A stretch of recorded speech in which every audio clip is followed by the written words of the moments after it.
that's a piece of the problem. Is we've been sold this idea of what kindness is, and no matter how well-intentioned it is, it doesn't necessarily mean that it's meeting needs. Yeah. And sometimes in giving the action of kindness, I feel good about it, but I'm not actually helping, right? Yeah. Kindness without empathy beneath it oftentimes serves me more than the person receiving it. A question asked courageously, answered honestly, and lived authentically can change your whole life. For me, that question was, how can I use what I have, what I love, and what I know to bless the lives of others? The School for Good Living and this podcast are one answer to that question. Hi, I'm Brian Miller. I know that the world can work for everyone, but that it won't until it works for you. I've created this to help you make the difference you were born to make.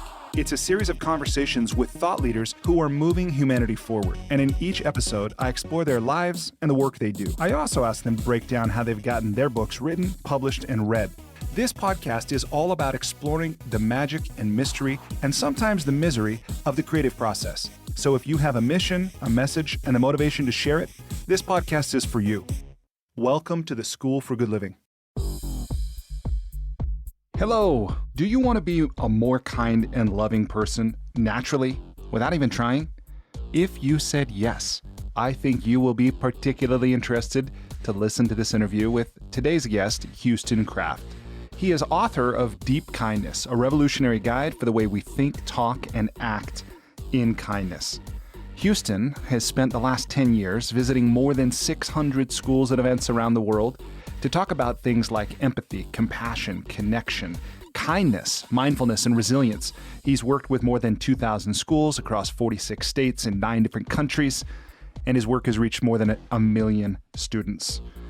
In this interview, we talk about what gets in the way of us being kind, how we can overcome that, including to ourselves. We talk about the difference between being nice and being kind. We talk about something Houston calls confetti kindness, how it's nice, but how it's different from deep kindness, the kind of empathetic and compassionate kindness that we need today.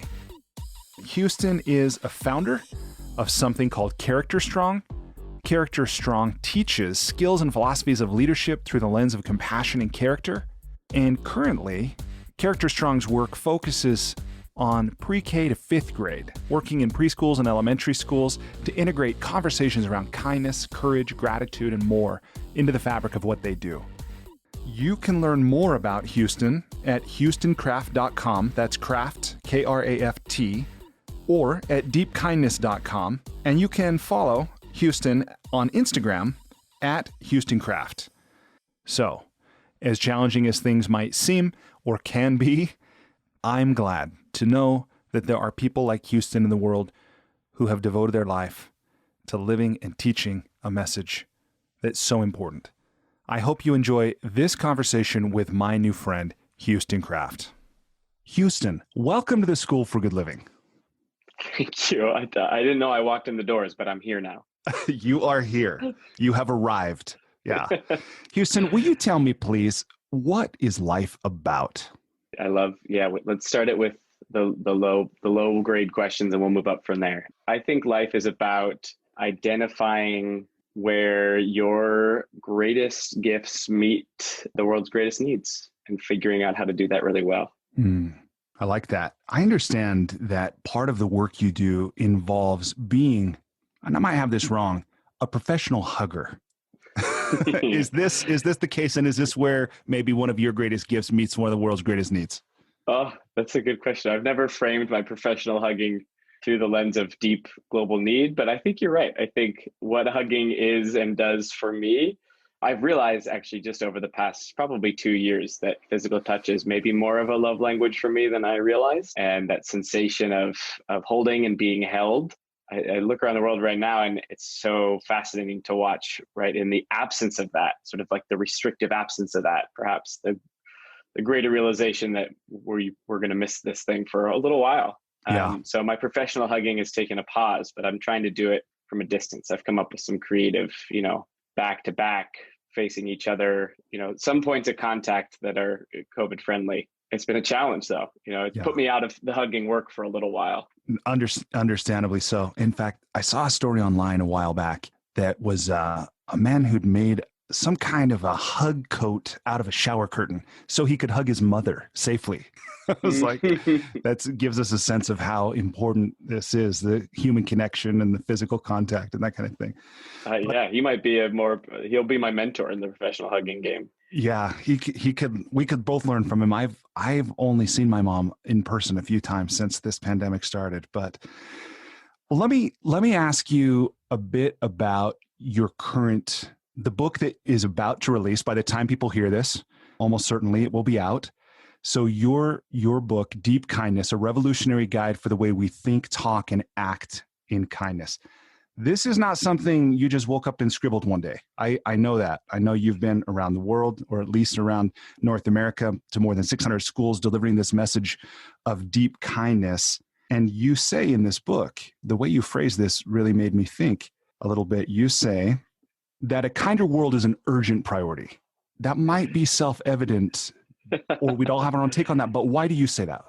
Yeah, self-evidence aside, I think it's an urgent priority because of the gap that we collectively experience between what we say is important and what we actually do for each other. The most, I suppose, tangible evidence comes from Harvard's Making Caring Common project. Fantastic sort of department of Harvard run by researcher Dr. Richard Weisbord. And he has this brilliant and frustrating study where he asked families to rank what they want their kids to be: high performing, happy, or kind. 1, 2, 3. And 80-something% said they'd rather their kids be happy and kind over high performing. Encouraging initial data. Mm-hmm. Then they took the same survey to the kids and said, hey, what do you think your parents want you to be? High performing, happy, or kind? And the data was the exact opposite. Wow. And the study calls it the Rhetoric Reality Gap. And so I think a kinder world is urgent because we have long said it's important and have long neglected to actually make it important. Well, as one who's devoted much of his life to coaching, I've seen this very much, in my own life, of course, but also in the lives of my clients, that there's often that gap, the knowing doing gap. Mm-hmm. And you introduced me to a word I'd never heard before, this akrasia, or weakness of will. Will you talk about what is that? Oh, yeah. Brain Pickings by Maria Popova. It's one of my favorite blogs writing. She's this brilliant curator of just massive amounts of information. She takes these complicated topics and she wraps authors and philosophers and poets around them so we can sort of better unpack ideas. And one of the articles was sort of explicitly about this weakness of will. And I read the article while I was writing the book. And I was like, this is it. I love words. I've always loved words. I think words sort of shape our experience in the world in more ways than I think we are typically conscious of. Yeah. Because the way we think about an idea of something in our brain is ultimately going to shape the way we act with it. And so akrasia, when it was translated, it's a Greek word, translates to our weakness of will. When I read that, I was like, that is exactly what I've been trying to talk about for so long. Yeah. And of course, the English language sometimes is a bit clumsy. And akrasia is this brilliant concept of we have, as you mentioned, long had this knowing doing gap. And in many ways, the book tries to explore that specifically for kindness, right? What exists in that gap? What pushes knowing and doing apart from each other around this concept that we all, for the most part, collectively agree is pretty important. And then in, I think, moments of particular need, we're sort of profoundly bad at. Yeah, it's pretty remarkable how that can be our reality, that we can say it's important. We can even believe that we are that. Mm-hmm. But if we look at our behavior, if we're able to look at it honestly, or maybe in some cases, objectively or from outside ourselves, we see that's not the case.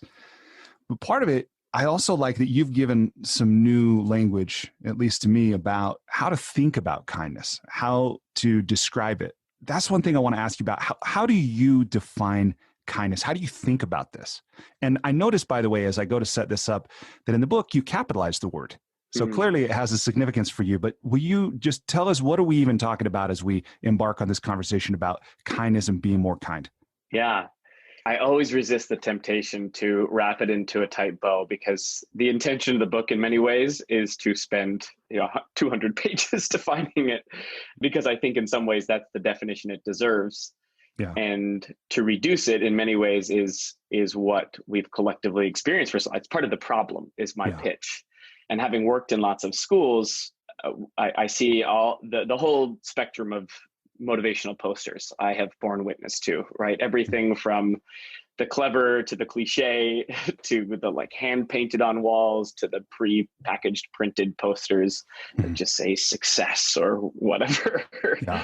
And one of the most common posters I've seen in schools over the years is throw kindness around like confetti. And whether you've seen a poster, that poster in particular, or one like it, it's not an uncommon idea of like sprinkle that stuff everywhere. Like kindness is free. Why not be more kind? And I think the intention behind those are obviously good. Yeah. The whole concept is we need to be more kind.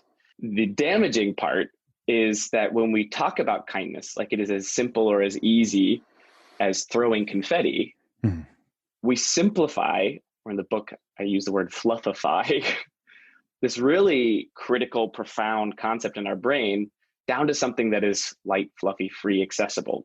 And when we think about something as free, we don't, attach value to it. And when we don't have attached value to a thing, we don't allocate the right resources of time, energy, of money, of curriculum, of trainings, of discipline in order to improve at that thing. Yeah. And so I think there's this, really what the book spends a lot of time unpacking is the difference between what I call confetti kindness, which I think is in many ways what people sort of first think of when they think of the word, and deep kindness, which is to me the argument of this is the type of kindness the world really needs. And the difference between the two is really critical, because I think we will more readily give confetti kindness in large part because it makes us feel good. Right. And we will resist deep kindness because it's quite a bit more complicated and uncomfortable. Yeah. Yeah. That's an interesting nuance to me about, it's easy to be kind when it feels good to you as the person who's being kind. And that's what you're saying about confetti kindness, but then this deep kindness that can be challenging. Kindness. Okay. So what's challenging about deep kindness?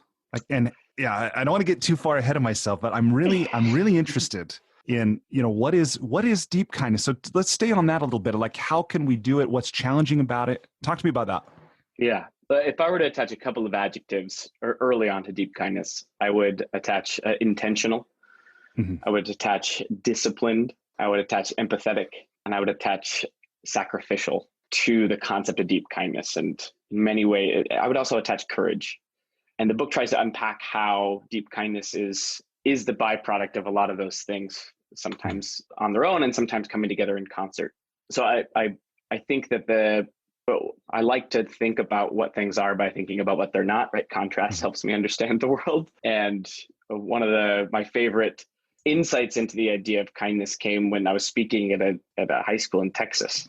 And this kid came up to me after the talk, and he was bigger than me and looked cooler than me. And I thought he was going to kind of hassle me, because sometimes high school kids are already, walking the path of cynicism, especially when it comes to like something that feels for them fluffy, like kindness.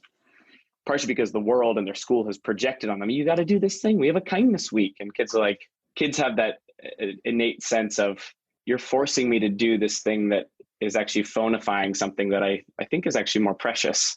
Yeah. And this kid walks up to me and he says, Houston, after I listened to you, I realized I'm a really nice person. And I was like, cool, man.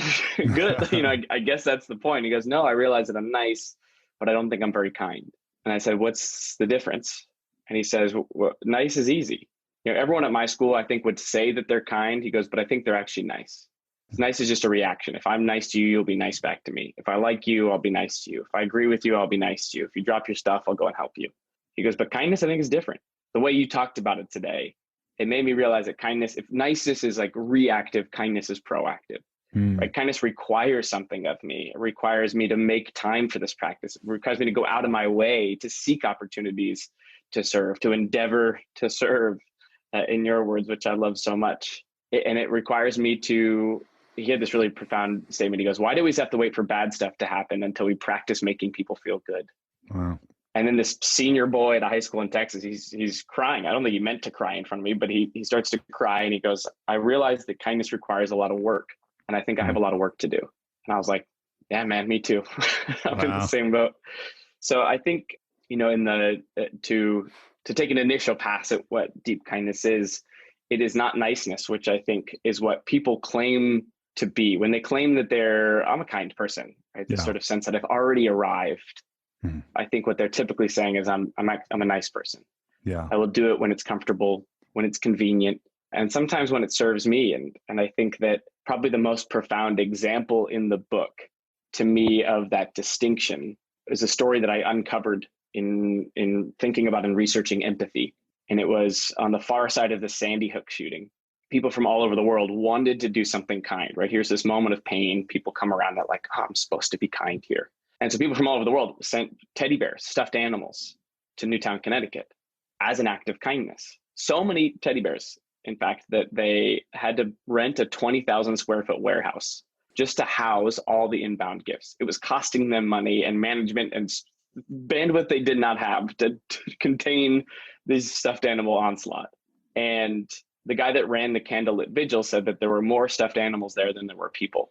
And in a pretty profound statement, he goes, a teddy bear is great, but a teddy bear doesn't pay for counseling and a teddy bear doesn't pay for a funeral. And reading that in a little side article in some journal, I thought to myself, that's a piece of the problem. Is we've been sold this idea of what kindness is. And no matter how well-intentioned it is, it doesn't necessarily mean that it's meeting needs. Yeah. And sometimes in giving the action of kindness, I feel good about it, but I'm not actually helping, right? Yeah. Kindness without empathy beneath it oftentimes serves me more than the person receiving it.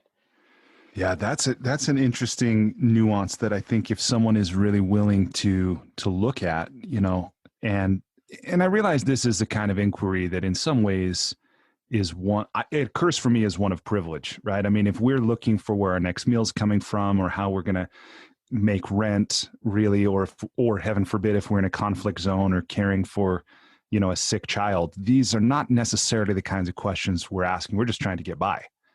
Right. So there's a way in which to even be able to ask these questions, I think is a gift, but I know many people are in that situation. Clearly we are. So we're exploring it. But and by the way, if I just share one other thought, I have a friend who's a marriage counselor, and he introduced me to the distinction of touch giving versus touch taking.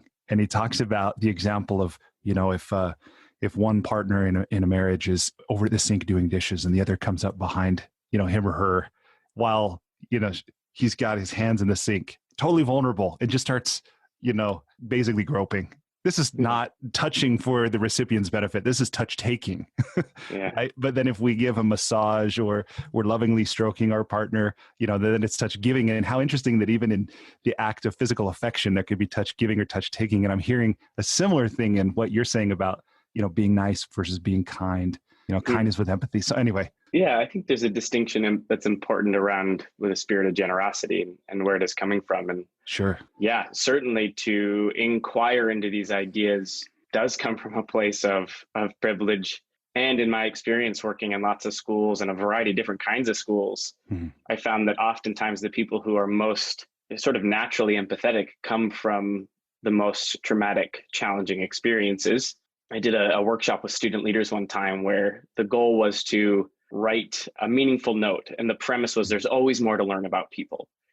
And that was the only hint. And there was like one piece of information on a piece of paper, and there was more information to be found around the room, but they didn't know that. And there was 2 public schools and 1 alternative school in the room, people who, for whatever reason, didn't feel successful in a traditional school model. And the difference between the 2 notes that people wrote to the recipients of this challenge or this task, I cannot contrast them enough to you. One was very much the confetti, like celebratory.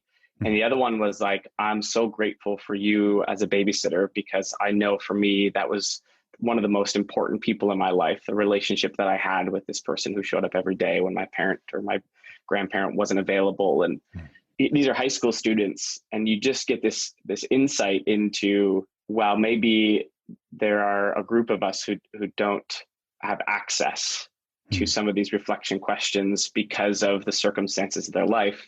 Sometimes I have found them to be the most, innately isn't the right word, but experientially understanding of what deep kindness is, either because they have a greater understanding of pain in the world, or because they have craved deep kindness in their life profoundly. Yeah, that's interesting.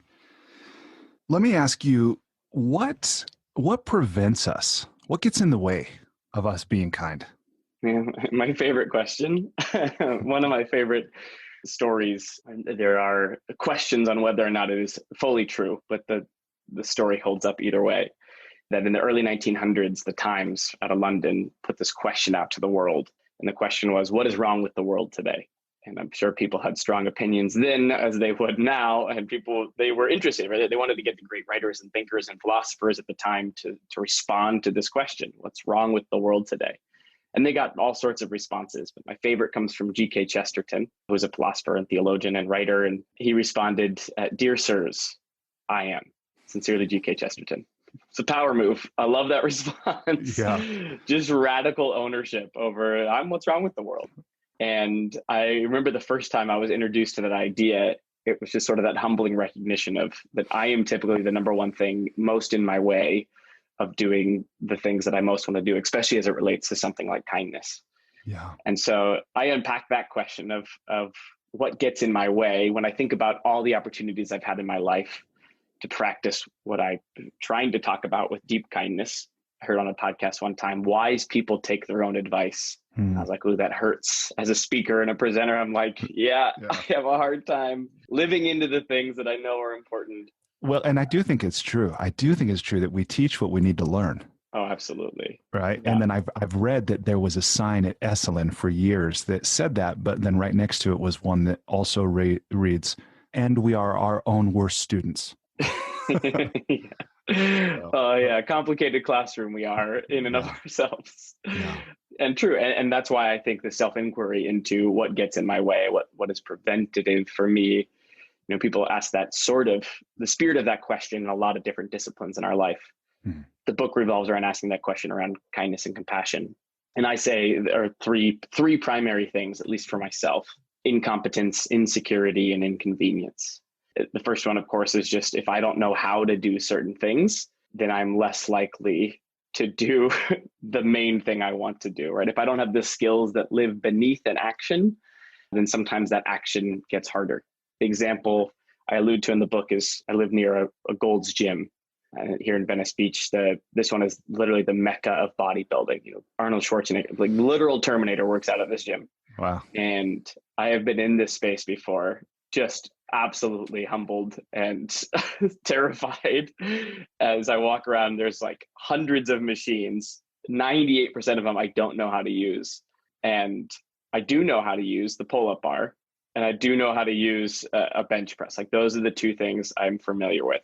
So when I go to Gold's Gym, out of all the options available to me, what do you think I use?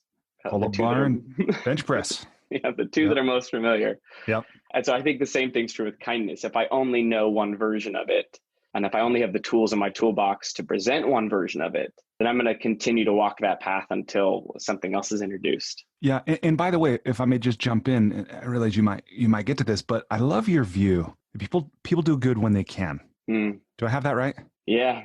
Yeah. So will you talk about that? Yeah. So for thinking about the metaphor of the toolbox, of what's available to me to give kindness, one of the skills the book talks about, one of the competencies I try to unpack, is emotional regulation. Right? This sort of like fancy term to really say, when we feel big feelings, we have a harder time acting in alignment with who we want to be. It makes sense. Big feelings take over parts of our brain and our body that prevent us from clarity of decision making. But there's a whole skill set, right? There's a whole discipline involved with being able to regulate those big emotions, to take us from a really big high down to a more moderate average. And my friend Annie is an amazing child therapist, and I was working with her at camp one year, a leadership camp I'm a part of in Washington.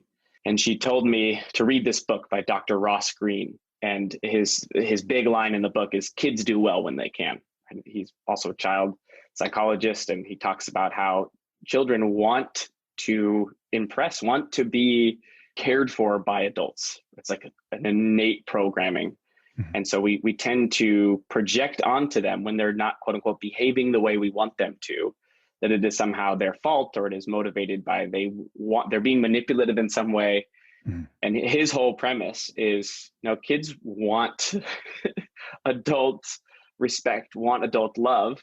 And so the only reason why they wouldn't behave in the way that we maybe want them to, he says, is because kids do well when they can. And if they're not acting that way, it's for one of two reasons: lagging skills and unsolved problems. Lagging skills meaning I don't have the tools in my toolbox to behave in the way you want me to right now. Or number two, unsolved problems, meaning I got other stuff going on in my life that is driving my actions in this circumstance.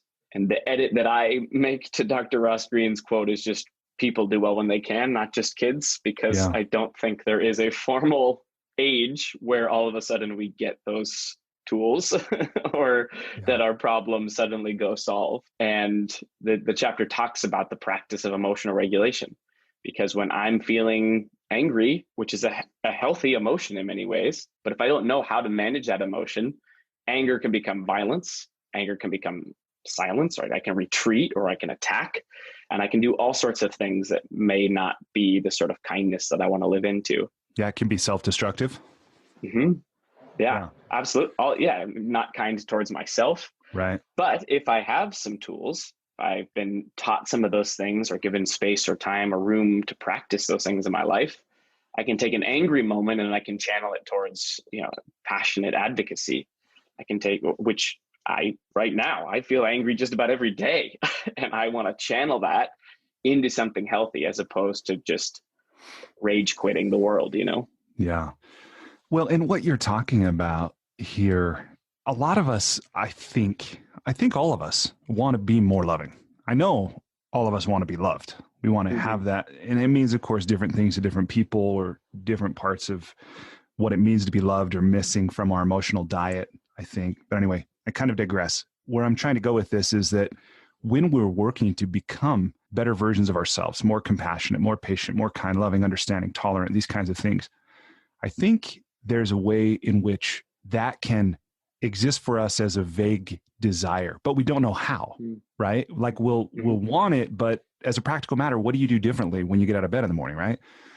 And what you're saying here about, really looking at someone who is behaving in a way we don't condone or we don't like or whatever, and viewing that through this lens of, well, one of two things is true. It's either lagging skills, as you said, or unsolved problems in their life. Like if we choose to view someone's behavior through that lens instead of they're a bad person, or some other thing, that to me seems so massive in becoming more empathetic, more compassionate, more kind. I feel like I have a hard time stressing this. Maybe it's just landing with me, but how have you seen, do people, when you teach this, because I've never heard this before you wrote it in your book this way, do you see that this makes a difference for people truly, just to have that concept, or is this just an idea that, lands with some people and not with others? Does this question make sense? Does it matter? Yeah. No, it does. It does make sense. And I think one of the premises we talk a lot, I co-founded a curriculum company with one of my heroes and best friends. His name's John. And the goal of, it's called CharacterStrong. The goal of CharacterStrong is to teach the social and emotional skills that allow us to live lives of character, whatever we've self-identified that to be, the kind of people we want to be. How do we actually live those lives? And how do we integrate that into education to teach the competencies that we know so many of us need to thrive, and thrive in a lot of definitions of success. And one of the quotes we lean on often is Samuel Johnson quote is, people need to be reminded more than they need to be instructed. Part of the book, one of my favorite, I sat down with this guy named Justin Baldoni a few years ago, and we had a conversation about empathy. And one of the insights he shared with me that was one of those just like, yes, words.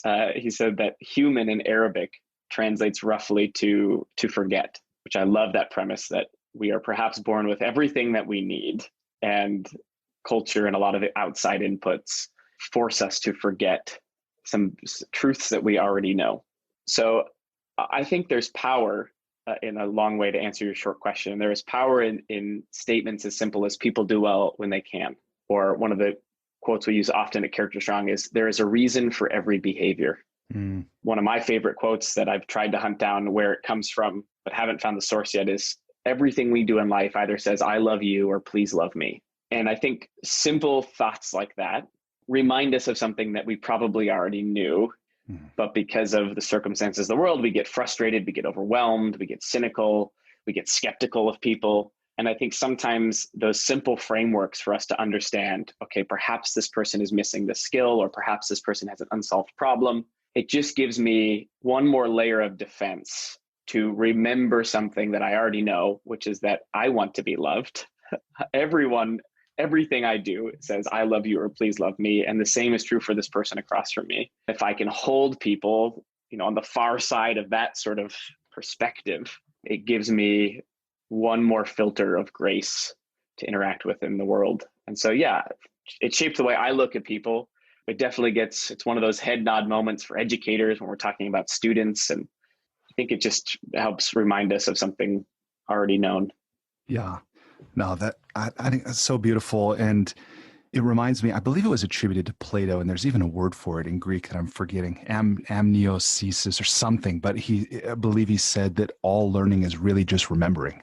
Right. And then there's a Greek word that means that too. Of course there is. Oh, yeah, Greek. That's so good. And then what you said, I don't know that it's the exact line, but in A Course in Miracles, there's a line about an attack is always either a loving expression or a cry for help. So kind of what you're saying about is saying, I love you, or please love me. I love that, the simplicity of phrasing it that way. But you might find a reference in A Course in Miracles if you haven't already. So no, that's awesome. Okay, so we were talking about why we're not more kind, and we talked about incompetence, insecurity, and inconvenience, and I think we're still on incompetence. Yeah, right? We could spend all day on incompetence for sure. I know I could for sure. Is there more to say on that one, or shall we move on to insecurity? Yeah, I mean, for people listening, a simple reflection question is like, what are the skills that live beneath kindness? I think about that a lot. Like what supports, or what's the scaffolding that holds up this behavior that we want in our life? Because I think we forget that a lot of our behaviors are shaped by this underbelly of emotional intelligences and skills. Yeah. And so the book unpacks empathy. It talks about forgiveness. It talks about vulnerability as competencies that if we aren't as well versed with, the argument is that kindness becomes harder. Yeah. Well, and Houston, let me jump in here too, because I think, again, sometimes the simplest things are the most profound. Right. And this message of deep kindness, I actually think is super profound. And one of them is that, and maybe it's nice versus kind, like you started to unpack that a bit and saying, from my view, there's a kind of kindness, or maybe it is just niceness, that is conditional. It's in order to.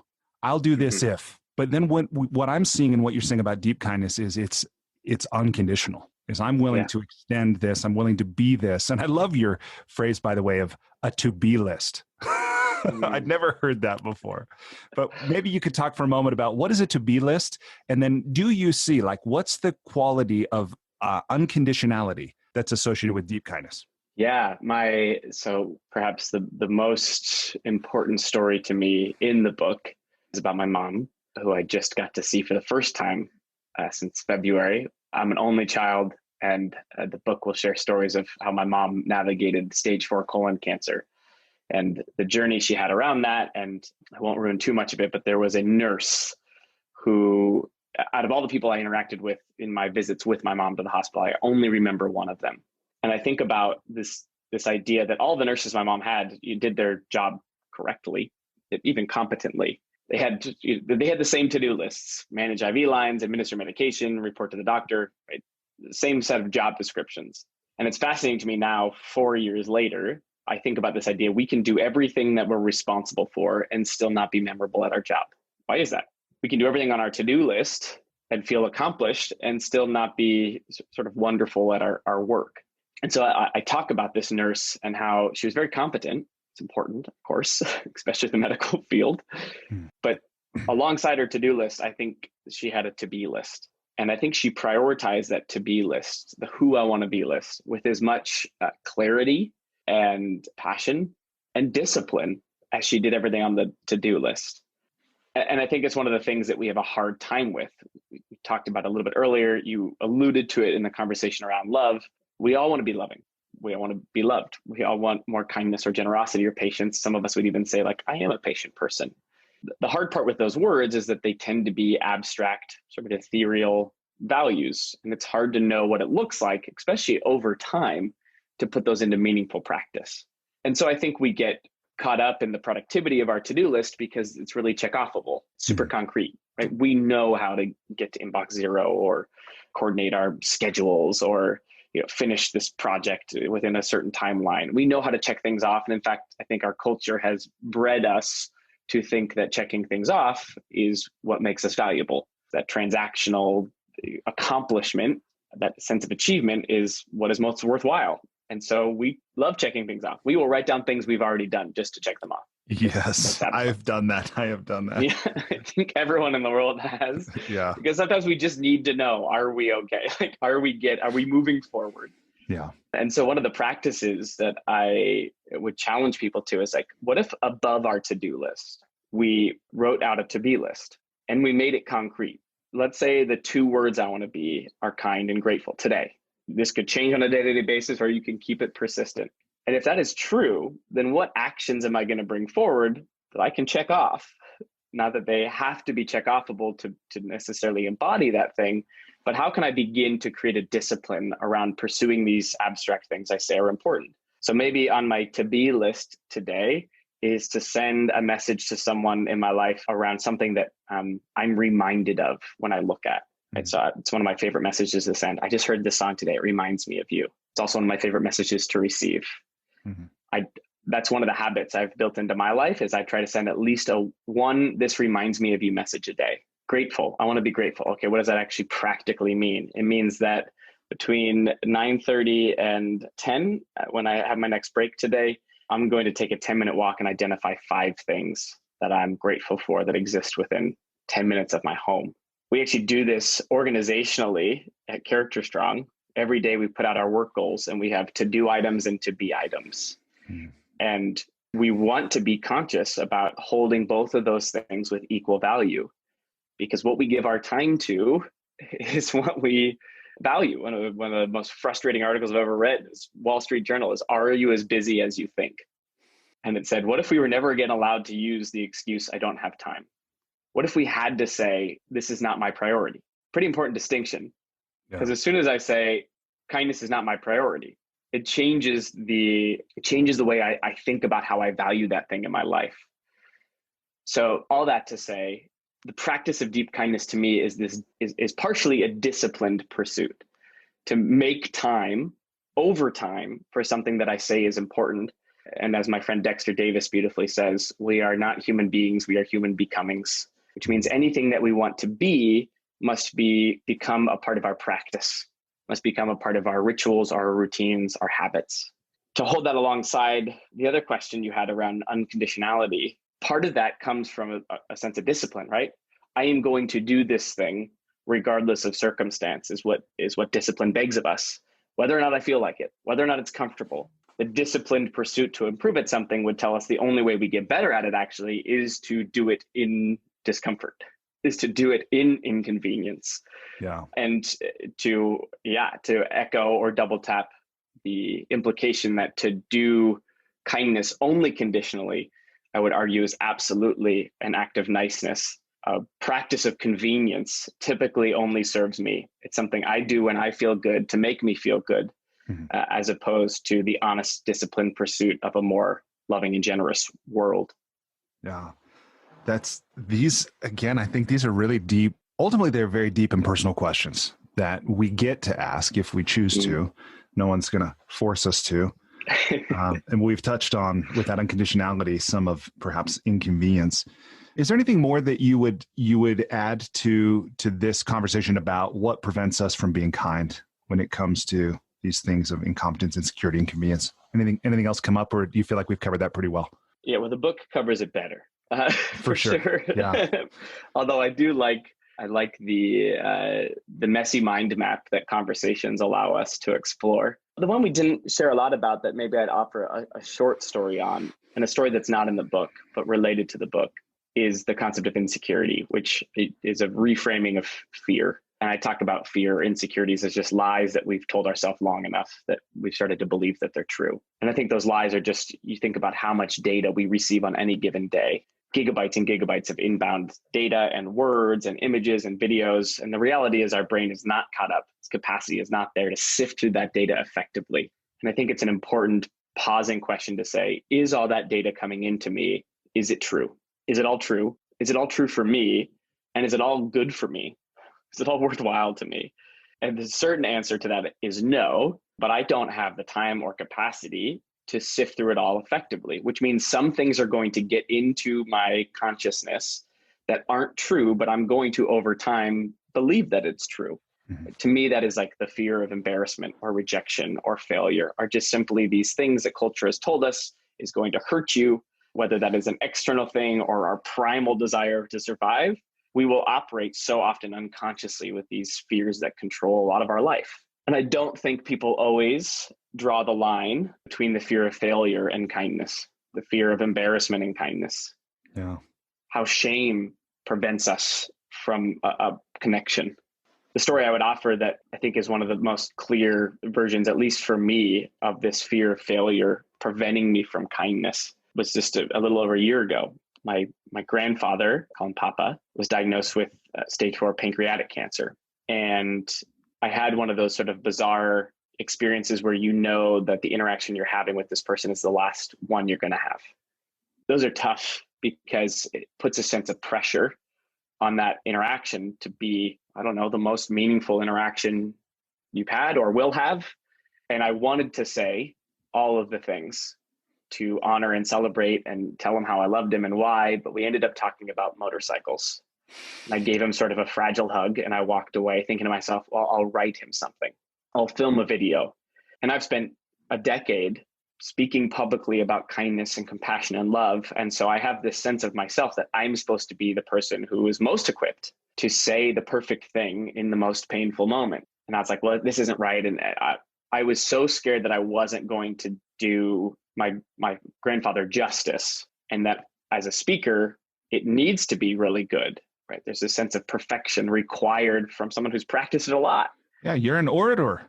Yeah, I'm an orator. I should be able to orate this thing beautifully. Yeah.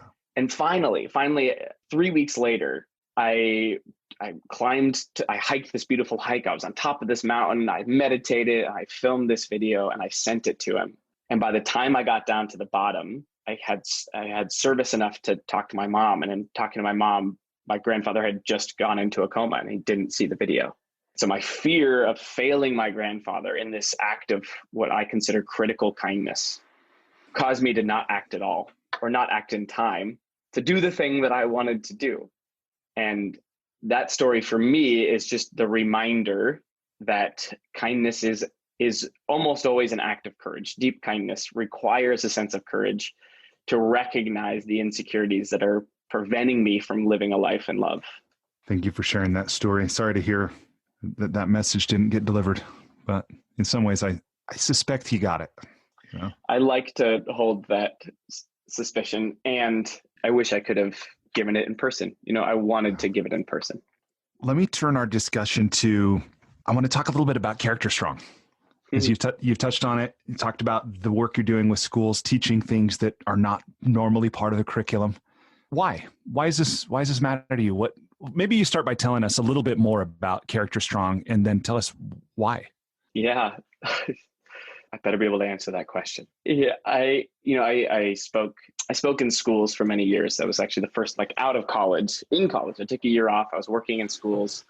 And so as I was finishing college, the first things I started doing was speaking at conferences and events and working with young people, middle school and high school primarily. I had such a profound experience at a summer leadership camp that changed a lot of my paradigms. And between the desire to reshare those messages and my background in theater and performance, which was sort of like my desire to tell stories in the first place, that intersection is why I started speaking in schools.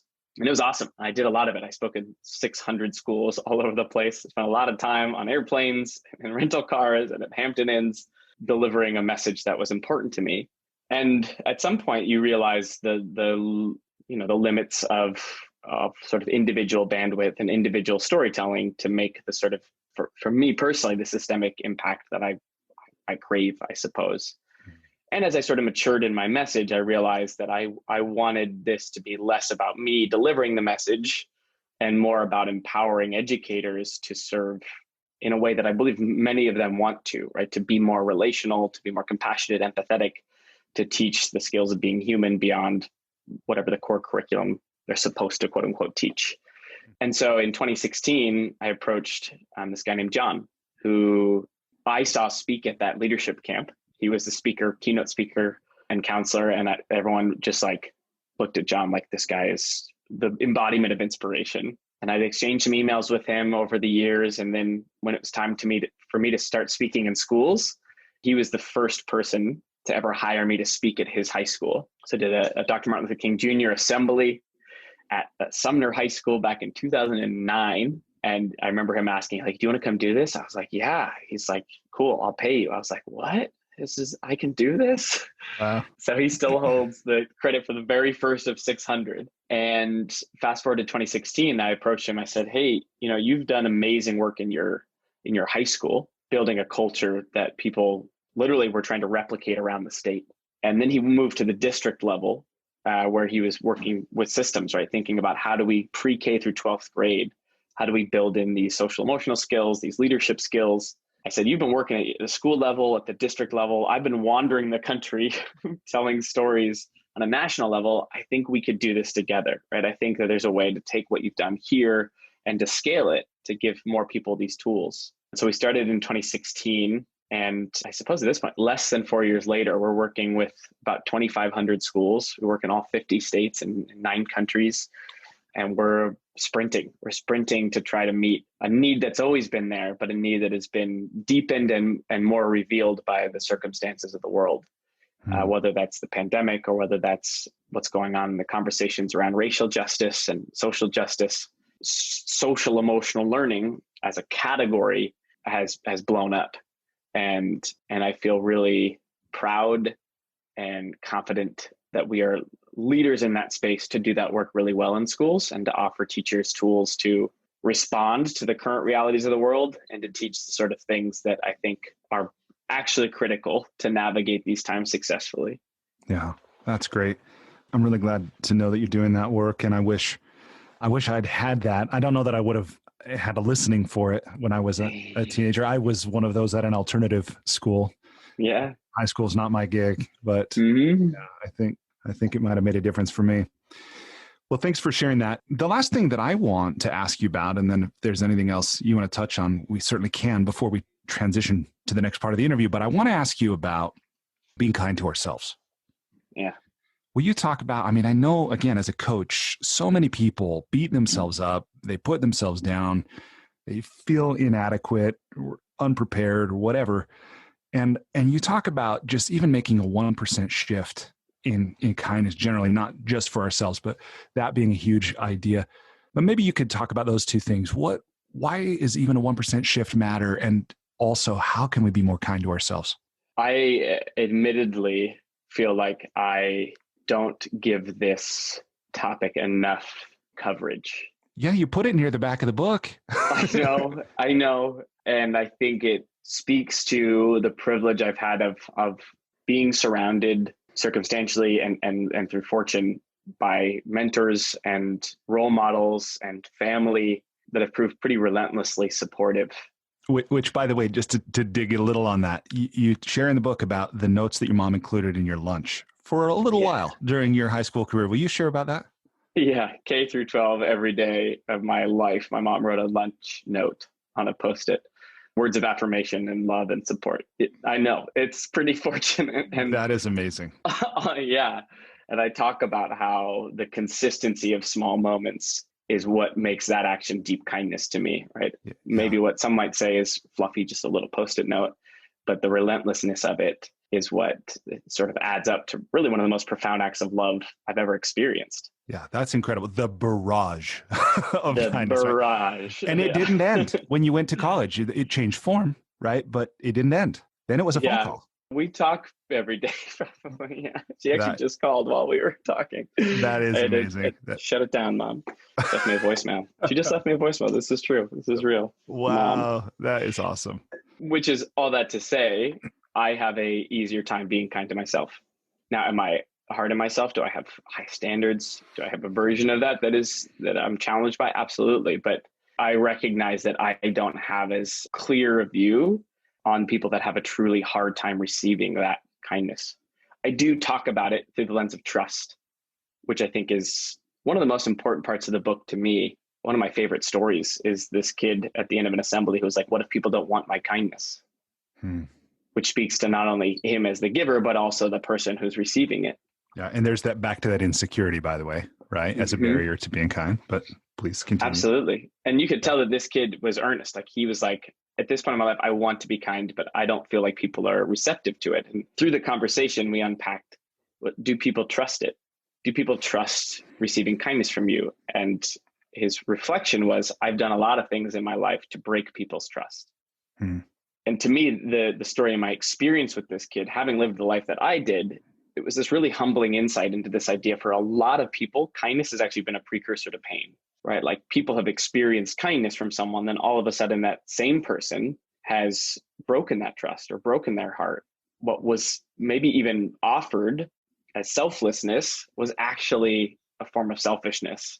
And for people that have navigated that sort of trauma, someone offering kindness, especially someone that we don't have a pre-existing relationship with or a good relationship with, it's easy to get frustrated as a person giving it. Like, why don't you, I'm doing a good thing, right? We get entitled. We get sort of indignant about like, we're taking the high road and you're like not even going to receive my goodness. Right. You know, I'm offering you a sandwich and you want money, right? Like that sort of like indignance that we get around conditional generosity. Right. And the more humbling perspective is maybe this person isn't ready to receive your kindness, perhaps because they don't trust you for one reason or another, or perhaps because they don't trust themselves to receive something that is actually an intimate experience. Deep kindness is a vulnerable experience to offer myself to be the recipient to, because what if you offer this one day and you don't offer it the next? Right? What if you say you're doing one thing, but you're actually doing another? Because guess what? I've experienced that before and I'm not ready to receive that from you. So I feel like, I suppose I want to point to that part of the book when it comes to self-compassion, because I think we could probably continue to regale people with the persistent truths of put your own oxygen mask on before others, or you can't give from an empty cup. But people already know those things. And I think the reframe to me that's important is we forget about the ingredient of trust in the experience of deep kindness.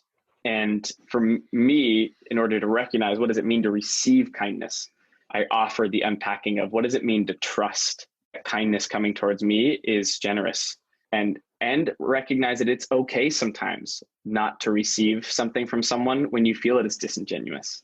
And I think I had a great conversation with a guy named David the other day talking about the relationship between authenticity and kindness. And he goes, I hate the culture of when someone gives me a gift that they're pretending is thoughtful, but they don't actually know me. And me as the recipient is supposed to say, oh, thank you so much. Yeah. Because that is my least favorite part of the world, that I have to acquiesce to this false generosity and pretend like I want to receive this. Yeah. Because well-intentioned or not, you don't understand me enough to do me this thing, and I'm giving you the gift by receiving it without complaint.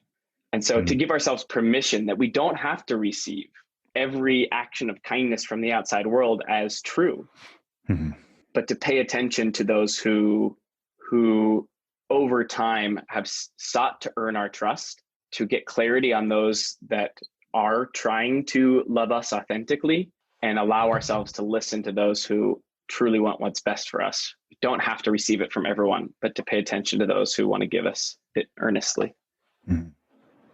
Thank you for that. Okay, well, Houston, we've covered so much already, but I just want to check in before we transition in our interview here to see if there's anything either from the book or just from your life or the work you're doing that we haven't covered that you feel might be of benefit to the listener, or just anything else you want to say at this point.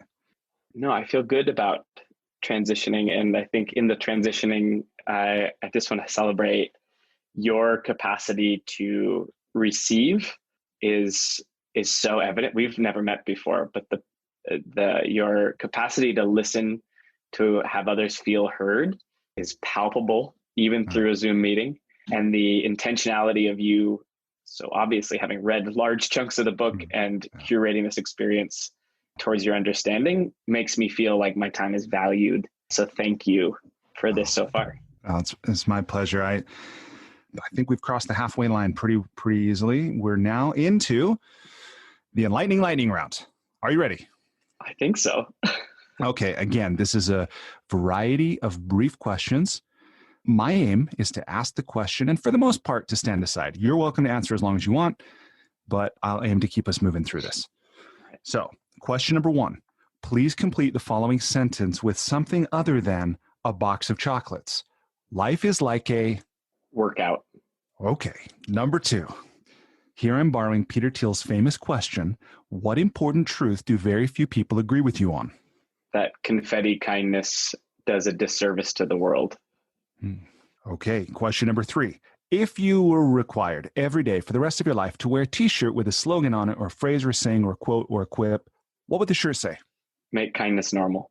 Okay. Question number 4. What book, other than your own, have you gifted or recommended most often? On Being Nice by the School of Life. Okay. And why that book? Because it unpacks fun and complicated truths in a thoughtful way. Right on. What are you currently reading? I'm currently reading another book by the School of Life called An Emotional Education. Question number 5. This might refer to the good old days, back when we traveled, we went places. But the question is this. So you've traveled a lot in your life. What's one travel hack, or maybe more than one, but what's something you do or something you take with you when you travel to make your travel less painful or more enjoyable? My own pillowcase. Why that? A sense of familiarity, softness, and non-germiness against hotel pillows. Have you ever had the housekeeping staff take your pillowcase? No, I'm very protective. What is there anything you do when you book travel? Like any requests, certain floors away from elevators, anything with ground transportation or anything like that? Any apps, anything you do?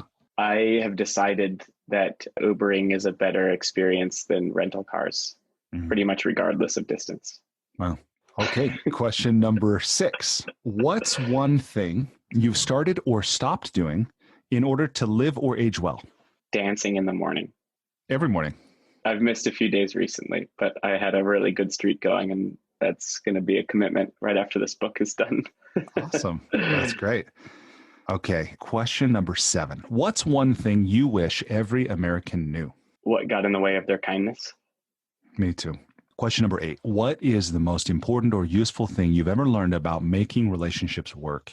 I believe it's Richard Rohr who says, I'm going to find it so I do the quote honor. I have prayed for years for one good humiliation a day, and then I must watch my reaction to it. I have no other way of spotting both my denied shadow self and my idealized persona. Seeking to be humbled would be the short answer. Okay. And number 9, aside from compound interest, what's the most important or useful thing you've ever learned about money? Or what's something you're always sure to do with it or you never do with it? I try to have a disposition that life is immediate. And so if there's something that's important to me, don't wait where possible. Do you have any examples of that you'd be willing to share? I have long dreamed of co-living with friends and doing that in a more long-term way. So my commitment of the next year is to find land that my friends and I will build on. Right on. That's great. Okay. And question number 10, if people want to learn more from you or they want to connect with you, of course, they can always pick up deep kindness, and I hope they do. But what else would you have them do? I don't know, in the current reality of the world, if you're in Venice, we'll get coffee. But otherwise, Instagram is probably the space I'm most engaged with, for better or for worse, at Houston Kraft. Awesome. Okay. And as a thank you, Houston, for making time, and I do have, I'll say this, I do have just a few questions if you're still good for it, about writing and creativity. But I want to include this here so I don't forget it or squeeze it at the end. In an effort to demonstrate my gratitude to you for sharing of your time and your wisdom and your experience, with me and everyone listening, I've gone to the microlending site, kiva.org, and I've made a $100 microloan to a woman in Liberia named Lucy, who will use this money to buy medicine that she will sell and will thereby improve the quality of life for people in her community, her family, and herself. So thank you for giving me a reason to do that. I saw the founder of Kiva speak when I was in college, and that was one of the more important talks I've listened to. Wow. Thank you for bringing me back to that. Yeah, my pleasure. Okay. So with that, man, I threw away my question set on writing a while back, but where do we begin? Let me ask you this. I'm fascinated by this. And I think for people who are interested to write a book, which is virtually everyone, if you get right down to it, is maybe you can share the process of this book becoming a reality. Like, when did you first know that you were going to write this book? What was the moment? I've wanted to write a book for a long time.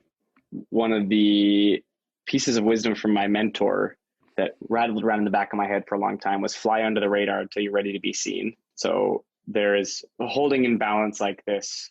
Whatever you believe in and want to do, you should do it and allow yourself to build the wisdom, the curation, the thoughts, the depth of content that allow you for when you do the thing to have it be really meaningful. And so I spent 10 years talking about kindness and wanted to write a book, but my background is also in design. And literally one of the biggest barriers for me was not knowing what the cover was going to look like. And so one day, sitting on the beach, I had just returned from a trip where for the first time I had spoken. I remember feeling really passionate about speaking on like this. I want to tear down this poster, throw kindness around like confetti. And I remember having this like insight as to like, I've talked about kindness for so long, and I've realized that this is actually the unique angle that I've taken on it, where some people like talk about kindness and provide all these inspirational stories, but I realized like we have this sort of fundamental misunderstanding of it. And I remember sitting on the beach, reflecting on that talk and how I'd arrived at it over the course of 10 years. And then I saw the cover and it was confetti. The title of the book was Confetti. And there was like minimalist confetti falling. And I was like, this is it. I know what I'm going to write about. I'm going to write about how the way we talk about kindness in our world doesn't honor how hard it is. And the next day I started writing the book. And then I was going to self-publish, but through a series of fun serendipities, got put in touch with Simon & Schuster, who decided to publish. And towards the end of the editing process, they said, we're going to change the name. And I was like, oof, this is hard because this is what I saw. And they said, I think it's important that we call the book what you want people to do, not what you're trying to move people away from. And I was like, fair enough. And they sent me the cover and I was like, I really like it. So I was able to see a new cover after that. But that's where it began, was seeing. I'm such a visual learner that when I saw the cover, I was like, I know what to write about. Yeah, it's amazing to me how powerful something like that can be, where we get an image of the future that we can then move towards with confidence and not remain, paralyzed in uncertainty or ambiguity or something. Talk to me, please, about, and by the way, you mentioned like this series of serendipity, I think you used, which if I understand was Nicole Nichols, a member of Oprah's team, hearing you speak, right? Yeah. Who then came up to you afterwards and said, have you written a book or something like that? Yeah. Good read. Where were you in the writing process when you were approached by her? I was halfway done with the book. I had just spoken. So I had the clear vision of the cover. I sat down, made a commitment to write 1,000 words a day. Did it for 45 days. Right? I was about halfway through that process when I spoke at an event that my friends Yes Siri, who are a YouTube channel that's all about seeking discomfort. I spoke at their first ever live event, and Nicole's son was there. He's a high school student, and he saw me speak and thought that what I was sharing was valuable. So he came up and he wanted me to speak at his school. So he emailed me and he copied his mom, which I thought was like just interesting. Yeah. And then I looked her up and I was like, wait, she helps coordinate and run the Oprah Winfrey Network. And so I responded, I was like, let's all sit down and talk. Yeah. And yeah, sure enough, when we were talking about me speaking at his school, I shared that I was writing a book about it. She's like, this is really awesome. Do you have a book? And I shared I was writing one. And she's like, well, do you have a publisher? And I was like, No, do you know anyone? Because I was really committed to self-publishing for lots of reasons. But as soon as this opportunity came up, it just made so much sense. My goal with the book is to better leverage CharacterStrong by hopefully, right, creating a sense of expertise and allowing that to be on the sorts of stages that I believe I'm capable of serving on. Yeah. Right. And sometimes frustratingly, the nature of that world is you need an inroad. You need to have people believe that you're capable of it. And one way to do that is to have a book. Yeah, for sure. So, yeah. That social proof counts for a lot. Exactly. Yeah. And that story reminds me of that saying by Paulo Coelho, when you want something, all the universe conspires in helping you to achieve it. You know, that here you are, you make the commitment, you're doing 1,000 words a day, you're 4,500 words in, 45,000 words in, right? And then it's, hey, do you have a book? As a matter of fact, I'm well on my way. That's really cool. Tell me, if you will, please, about your writing. How did you, like as a practical matter, so you've been speaking on this for a decade, you had this 1,000 word a day commitment that you were observing, but how did you approach it from the outlining? How did you deal with the writing? Did you do it every morning? Just what tools did you use? Like anything about that? Did you write in Word? Did you write in Google Doc? How did you collect your stories? I know there's like kind of a big question, but as a practical matter, how did the book go from the big picture down to the daily routine? Yeah, I suppose that the blessing and the curse is having come from a background of speaking, which means my job is curating stories around a topic to move people towards a given purpose or truth. And so I have a lot of practice and consider it one of my gifts and most cultivated skills is storytelling around a specific truth. And I love being an amalgamator, right? Like taking disparate pieces of content and trying to bring it towards an organized sense of understanding. So I've been doing that in leading workshops. I've been doing that in putting together keynotes for a long time. And so that component, fortunately, felt pretty natural to me. I'd been talking about kindness for a long time, and I'd been talking about kindness through the lens of incompetence, insecurity, and inconvenience. So it made sense as I began to write the book to organize my thoughts in the same way that I spoke about them. And then the fun process of writing, I would sit down every morning. It had to be the first thing that I did, or else I would allow other things to take priority and creative energy away. And I wrote it in a Google Doc because it felt the most collaborative. It felt the most easy access space to also be doing research while I was doing it. I never was a good like rough draft writer in college or in high school. Like I always wanted to, as I was writing, get the research to bring into the piece. Like, and so while it was very free flowing, I would also want it to be the quality of writing that the final draft needed to be. Not everyone writes like that. Some people need multiple drafts, but I wanted to write the way that I knew the book wanted to sound. And so it would typically take me 90 minutes, sometimes up to 3 hours to write 1,000 words. But a lot of those chapters were born of the repetition of telling a lot of these stories live. So I had the framework and the rule that my mentor had taught me is tell the story like you see it in your mind, right? So I could just, whether I was speaking it or whether I was writing it, that's how I would unpack it. And then the gift of writing versus speaking was finding the micro moments or the micro truths within a story that sometimes when you only have the hour, you glaze over in favor of the bigger story arc. But in writing, you get to really find smaller moments of meaning and precision and unpacking, tangential truths to the main truth. So as this being my first book, that was a joy that I discovered in the process that motivated the writing more because I knew what stories I wanted to walk in with in a lot of, not all the chapters, but in a lot of the chapters. But finding the surprises in those stories was one of the delights that helped with the discipline. That's awesome. When you wrote, tell me about your use or non-use of two things, caffeine and music. The morning routine of getting coffee was an ingredient, and that's just my first opportunity of the day to be outside and to be in movement and to be a bit in gratitude and in thought before I sit down. So I don't rely on caffeine for the energy of writing, but I rely on the routine of caffeine for the circumstance of writing. And then music is my love language. So music was always on. What was the soundtrack? Sorry to interrupt. But what was the soundtrack for the book? if we can phrase it that way. My favorite description of my music proclivities is a playlist I found over a decade ago now on a platform that I think no longer exists, but it was called Indie with a Wobble.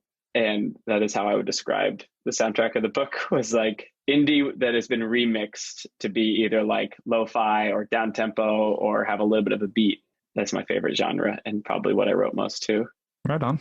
Tell me, if you will, about the decision to self-publish. You said there were a number of reasons that you were going that direction. What were some of them? I think just full ownership of the experience, and probably the more honest reason was like the sense of control that I wanted over this thing that was held close to me. Yeah. And worrying that someone else wasn't going to do it right. And there's been parts of the process where I felt like, yeah, it's like out of my control. Like we went from one cover design to something totally different, went from one title to something totally different. And my initial reaction to the cover that is now there was like, ugh. Like I didn't like it. And I've actually grown to be really fond of it. But yeah, I think a large part of it was mostly about my sense of control over the process. Yeah. And really timeline was big to me because I was going to write this book fast. And it was in many ways part of our organizational strategy for 2020 was to have this book be a catalyst going into this next year around speaking and putting me on stages and things like that. But Simon & Schuster came into the picture. Tiller Press is the imprint in February, and they wanted to publish it in September. And I'm not very familiar with the publishing industry, but my friend who was like, that is bionic. Like that speed is, They want this book live. And I was like, cool. That was encouraging to me that they were going to mobilize quickly enough to make this real. Yeah, that is a very quick timeline, as you well know now. What did you learn about yourself in the process of writing and publishing this book?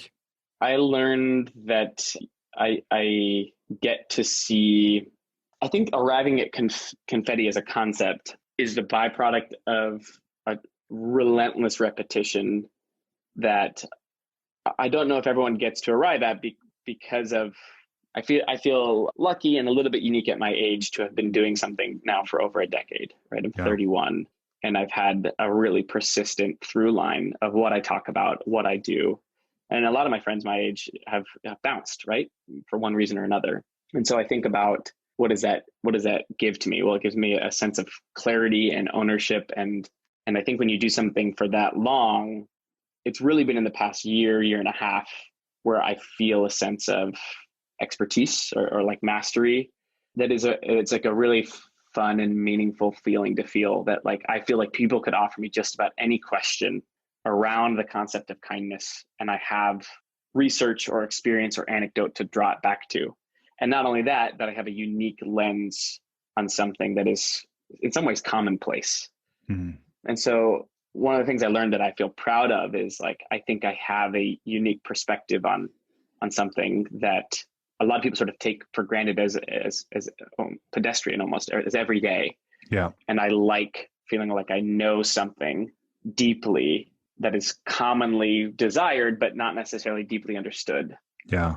So I think I feel proud of that in this writing process. And then the far side of that is the frustration with how much more you want to say and the discipline to, as Stephen King calls it, to kill your darlings, right? To like want to say certain things, but have to reduce or curate or, I wish the book was a sprawling conversation like this one. And in some ways it has to be linear. Yeah. No, thank you for sharing that. So I just want to, I think before we wrap, I do want to ask about promotion, about marketing and promotion. I think that many authors, many people who aspire to write a book think that finishing the manuscript is the finish line, or they might have the foresight to see publishing the book, getting it off the press is the finish line. But, there's more than 1 million titles on Amazon with 0 sales. And I think if people don't find it, if they don't care about it, if they never pick it up, that's not a very satisfying experience probably for most of us. So even though your book is just releasing as of this recording, which I think the date is now the 29th. Is that right? Yeah. Yep. 29th of September in 2020. What have you learned about marketing and promoting a book? Ask for help, pay people appropriately, and think about all the different ways that you can creatively celebrate. So for example, one of the things that we're pulling together are these like fun gift bags that we're giving to different people in these different categories of health or politics or Hollywood or activism, like musicians. And we're trying to deliver the book to a lot of folks. And we've pulled together, I had my friend Miranda, who's an incredible line artist, make custom bandanas so that we could put them as a part of the book, and we'll wear them. And we're going to deliver, there's a shovel on the cover. We're going to deliver the books with shovels to people to say 6 feet apart. Right so on. Like trying to find the whimsy and the celebration in the delivery, which makes promotion feel more creative and exciting to me. Yeah, hiring my friends to do cool things like create quote graphics for sharing in social media. And then on the 29th, on the day of release, I'm hosting what I'm calling the Kindness Conversational Conference, which will be 13 hours of 20-minute conversations with over 30 people representing a huge variety of insights and works and worlds, with the whole goal just being to provide, it's free, provide value to people and insights into kindness that can live on in a lot of different ways. So I'm really excited about that. And it sort of holds true to my longstanding belief in marketing, which is like, you do good work, you're generous with people, and you put out something of value for free, and people are drawn to support you in other ways. So that's the goal. I love your response there, because I see in interviewing authors, so many people that have such incredible experience or so many great ideas, but they don't give a lot of thought to getting those ideas out into the world. And clearly you have, and I think this deserves that. So I'm really grateful. Yeah. Thanks for sharing that. Well, the final thing that I want to ask, I do want to leave a moment. Is there anything else related to writing or creativity that feels like it might be useful to talk about? So I'll park that for a moment and just say, then my final question ultimately is, what advice or encouragement would you leave anyone listening with who's either in the process of their own creative project, they're stuck in the mire, or they haven't even started yet for whatever reason? What advice or encouragement do you give somebody listening to help them finish their own creative project? One of my favorite quotes that was born out of the process of writing the book is that discipline is as much a function of purpose as it is effort. And I think that clarity of purpose drives a lot of our most resilient actions. So the clearer we get on who this book is getting to land in, on what that book is going to do for people, the easier it is to create structured discipline in our life, like writing 1,000 words a day. And the easier it becomes to ask for help from people when you know why you want the thing you want. And then all that to say, it also just requires us to sit down and do the work. Yeah. If we want to. No substitute for that. Yeah. Awesome. Okay. Well, again, I know we've covered so much, and I'll think of 3 more fantastic questions as soon as we disconnect. But is there anything else related to the writing or creative process that we didn't touch on that feels like it might be worth talking about? I think inviting diverse readership into the process of writing was a cool, humbling piece for me. I had my team read it. I was having my mom read it. I had a very critical woman who had like nothing to do with the world read it and had some great insights. I hired a high school English teacher and editor to read it. Like, I just wanted as many people to begin processing it as possible. And that's a really vulnerable piece of the process. But some of the most important insights and changes I made were as a result of just allowing myself to be open to the idea of all these different perspectives. What's one example of that? Like something that really you got notes back from somebody and you made what felt like a significant change?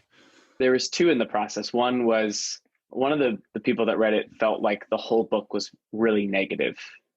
And I think there was a piece of that, which is just I think people are going to respond to the book as like a bit of a surprise that most kindness books aren't this uncomfortable. Yeah. And already some of the reviews on Goodreads are like, well, I like confetti kindness. And I'm like, good, that's good. It's just not the only thing we need. And so I did reframe some things to have a more optimistic lens, which I think is important. I think people need a sense of hope coming out of a book like this, because it is prickly, and yet we need hope to propel action. And then another change I made was there's a portion of the book where I talk about not doing an act of kindness towards someone because of a fear. And one of the editors, a cold reader, was like, if you don't complete this, because I had the opportunity to make it right, because if you don't complete this, you've lost credibility to me.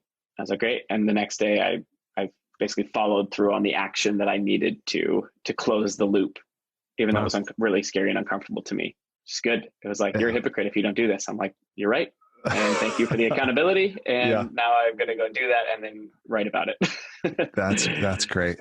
Yeah, man. I mean, that's just a reminder to me about the value of whatever goals we set for ourselves. Writing a book or anything else is not just the accomplishment of the thing, but what we become in the process. Right. And that's like a perfect example of that to me. That's great. Well, awesome. Well, Houston, I've so much enjoyed our conversation. I know I've already told you that I appreciate and enjoyed your book. I'm just going to look at my release schedule. I know I've been in communication with your team about coordinating this as best we can with your launch. I will let you know and your team when it comes out. So if that's useful to put it on your social media and things like that, and I will do the same. I'll leave a review on Amazon, a favorable review of the book. And if there's anything else I can do to be helpful, please let me know. Thank you. Brilliant. Appreciate the brilliant conversation. I don't know. We have another conversation to have with each other. That is less formal and more investigative and relational, but I appreciate your heart, your wisdom, capacity to listen and to share this today. This was super fun and meaningful to me. It was. I look forward to the time our paths cross again. So I don't know when and where, but next time you're in Utah, please let me know. That's a good point. I'm coming back. I will come back. Yeah. It's secretly the center of the universe, if you don't know that already. So I have used similar verbiage for Utah after we drove through recently. I was like, this place is a well-kept secret. Yeah, it's pretty neat. Lots of good comes here. All right. Well, I'll talk to you soon. All right. Sounds good. Okay. See ya. Despite living in an age where we have more comforts and conveniences than ever before, life isn't working for many people. Whether it's in the developed world, where we're dealing with depression, anxiety, addiction, divorce, jobs we hate, relationships that don't work, or people in the developing world who don't have access to clean water or sanitation or healthcare or education, or who live in conflict zones, there's a lot of people on the planet that life isn't working very well for. If you're one of those people, I invite you to connect with me at goodliving.com. I've created Life's Best Practices Breakthrough Coaching to help you navigate the transitions that we all go through. Whether you've just graduated school, you're going through a divorce, you just got married, you're headed into retirement, you're starting a business, you just lost your job, whatever it is you're facing, I've developed a 36-week course that you go through with me and a community of achievers and seekers who are committed to improving their own lives and the lives of others. So through this online program, you will have the opportunity to go deep into every area of your life, explore life's big questions, create answers for yourself in community, get clarity and accountability. If that's something you're interested to learn about, I invite you to contact me directly at brian@brianmiller.com or by visiting goodliving.com.